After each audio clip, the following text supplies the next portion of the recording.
DA உடனே வழங்க வேண்டும் என்று கோரிக்கை அழுத்தமாக கடைசி நேரத்தில் ஏஎஸ் அவர்கள் அழுத்தம் கொடுத்து பேசினார்கள். அந்த மற்ற சங்கங்களும் அதை வலியுறுத்தி நயினார் அவர்கள் பேசும் பொழுது இந்த அமைச்சருக்கு சில கோபங்கள் வந்துச்சு.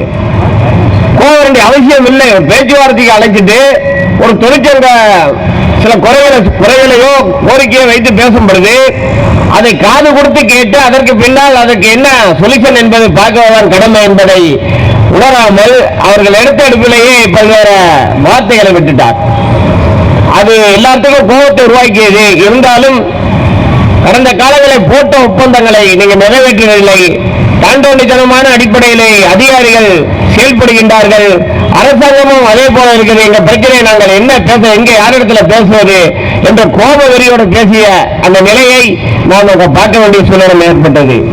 அந்த அடிப்படையில் பார்த்தீங்கன்னு சொன்னா அதற்கு எந்த ஒரு பதிலும் சொல்லாமல் நீங்க என்ன அதை பேசுறீங்க இதை பேசுறீங்க அப்படிங்கிற ஒரு நிலையை அமைச்சர் எடுத்து சொல்ல வேண்டிய நிலைக்கு தள்ளப்பட்டிருக்கின்றார்கள். அந்த அடிப்படையில் பார்த்தீங்கன்னு சொன்னால் இந்த அரசாங்கத்தினுடைய கொள்கை ரீதியான நடவடிக்கையை இந்த பேச்சுவார்த்தை மூலமா தீர்க்கப்பட முடியுமா என்ற சந்தேகம் எழுகிறது என்று ஒரு பயம் இருக்கிறது என்று அண்ணன் திருமணசாமி அவர்கள் சொன்னதை போல இன்றைக்கு நமக்கு ஒரு சந்தேகத்தை ஏற்படுத்தியிருக்கின்றது. இந்த அரசாங்கம் முறையாக இந்த தொழிலாளிக்கு இந்த பேச்சுவார்த்தையின் மூலமாக பிரச்சனை தீர்ப்பதற்கு தயாராக இல்லை என்பது இன்றைக்கு நடந்த பேச்சுவார்த்தையில் சந்தேகத்தை உருவாக்கி இருக்கின்றது என்பதை நாம் புரிந்து கொள்ள வேண்டும். ஏன் நீங்களே உள்ள போயிட்டு வந்து இப்படி சொல்றீங்க அப்படின்னு சொன்னால் இந்த நானும் கடந்த காலத்தில் 86ல இருந்து கூட பேச்சுவார்த்தைக்கு போயிருக்கிறேன். பெரிய பெரிய தலைவர்கள்லாம் பேச்சுவார்த்தை கலந்துருக்கிறாங்க. கடுமையான அரசாங்கத்திட்ட கூட பேசியிருக்கிறாங்க. இதே திராவிட முன்னேற்ற கழக அரசத்தையும் பேசியிருக்காங்க, அதிமுக அரசாங்கத்தோடையும் பேசியிருக்கிறாங்க. பல்வேறு கொள்கை ரீதியான நடவடிக்கையும் பேசியிருக்கிறாங்க. அதெல்லாம் ஏற்றுக்கொண்டு சரி செய்வதற்குண்டான நடவடிக்கையை அப்பப்ப அறிவிக்கக்கூடிய நிலையை பார்த்தோம். ஆனால் இன்றைக்கு பார்த்தீங்கன்னு சொன்னால் ஒரு பள்ளி மாணவன் பாடத்திட்டத்தில் என்ன இருக்கின்றதோ ஒப்பிக்கிறாரோ அதை போல ஒப்பிக்கக்கூடிய சூழ்நிலைமையும் அதை காது கொடுத்து கேட்டுவிட்டு சில ஏற்று சொல்ல வேண்டிய சூழ்நிலைமை வரும் பொழுது அதை வியாக்கியம் மூலமாக முடிக்கக்கூடிய இந்த இன்னைக்கு நடந்த அந்த பேச்சுவார்த்தை என்பது அமைந்திருக்கிறது. அது கவலைக்குரிய விஷயமாக இருக்குது என்பதை நான் நேரத்தை சொல்லிக்கொள்ள கடமைப்பட்டிருக்கின்றோம். நாளைக்கு 85 சங்கத்தோட எப்படி பேச போறாங்கன்னு தெரியல. ஆனா அந்த 85 சங்கங்கள் உங்களுக்கு தெரியும் யாராரு 73 சங்கங்கள் 73 சங்கங்கள் யார் யார் எப்படின்னு தெரியும். அதுல பாத்தீங்கன்னா எந்த சங்கம் இருக்குது, அது சரியான அரசியல் சார்ந்த சங்கமா இல்ல நற்றப்பேடு சங்கமா அப்படிங்கிற ஒரு கேள்விக்குறியான சூழ்நிலை இருக்கின்றது. அந்த அடிப்படையில் நாளைக்கு பாத்தீங்கன்னு சொன்னால் அந்த பேச்சுவார்த்தையை அவர்களிடத்தில் பகிர்ந்து கொண்டு அரசாங்கம் அறிவிக்குமா இல்ல இதோட கைவிட்டுமா அப்படிங்கிற ஒரு கேள்விக்குறியும் உருவாக்கி இருக்கின்றது. ஆகவே நாம் இன்றைக்கு நடக்க வைக்கக்கூடிய இந்த பேச்சுவார்த்தையை நடக்குமா நடக்காது என்ற கேள்விக்குறியான சூழ்நிலையை உருவாக்குவதற்கு அரசாங்கம் தயாராக இருந்தது. 11வது ஆண்டில் போடப்பட்ட அந்த வழக்கு என்பது தீர்ப்பு வந்திருக்கின்றது. அந்த தீர்ப்பை வைத்து தனி சங்கம் பேச்சுவார்த்தைக்கு செல்லக்கூடிய நிலையை உருவாக்கி இருக்கின்றார்கள்.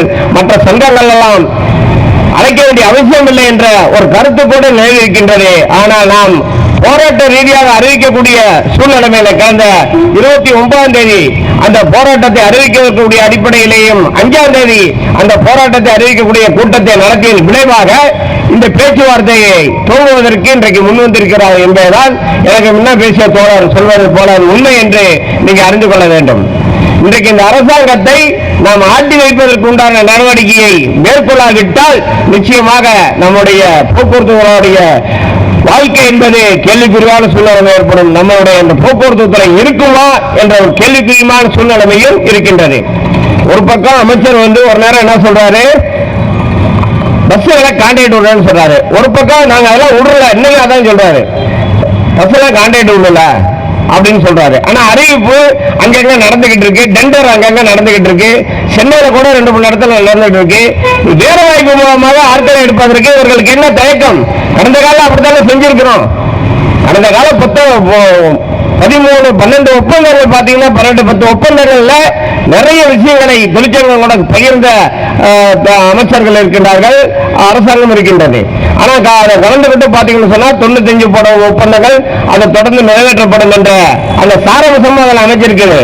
ஆனால் இன்றைக்கு பாத்தீங்கன்னா ஒவ்வொரு கழகத்தினுடைய அதிகாரியுடைய தாண்டோடித்தனமான போக்கின் விளைவாக அந்த பேச்சுவார்த்தையில் எடுக்கப்பட்ட முடிவுகளும் அமலாக்கக்கூடிய அந்த சாராம்சங்களையும் அவர்கள் தன்னிச்சையாக எடுக்க நடவடிக்கையும் தான் அதை தவிர்க்கக்கூடிய நிலை ஏற்பட்டு இன்றைக்கு அந்த இப்படிப்பட்ட பிரச்சனைகள் மேலோங்குகிறது. அரசாங்கம் நமக்கு எவ்வித ஒரு பட்ஜெட்லயோ இல்ல மற்றதுலயோ ஒரு தொகையை நம்ம கொடுப்பதில்லை.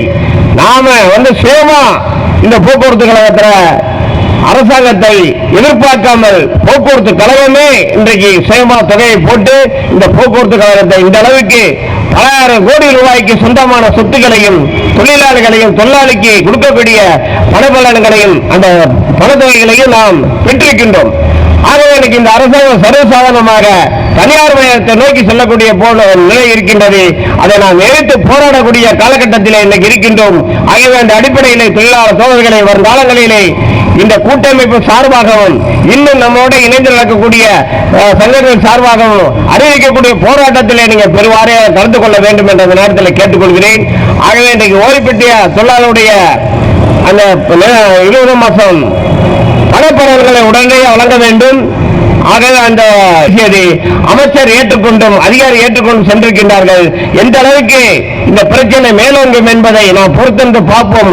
அரசாங்கம் அதை கொடுக்க தவறும் பட்சத்தில் இல்ல நடவடிக்கை ஏற்காமல் அதை அமலாக்காமல் நடவடிக்கை இருக்கும் போதுனால் அதை தொடர்ந்து போராட்டத்துக்கு தயாராக வேண்டும் என்ற நேரத்தில் கேட்டுக்கொண்டு வாய்ப்பு கொடுத்த தலைமைக்கு நன்றி கூறி விடைபெறுகிறேன்.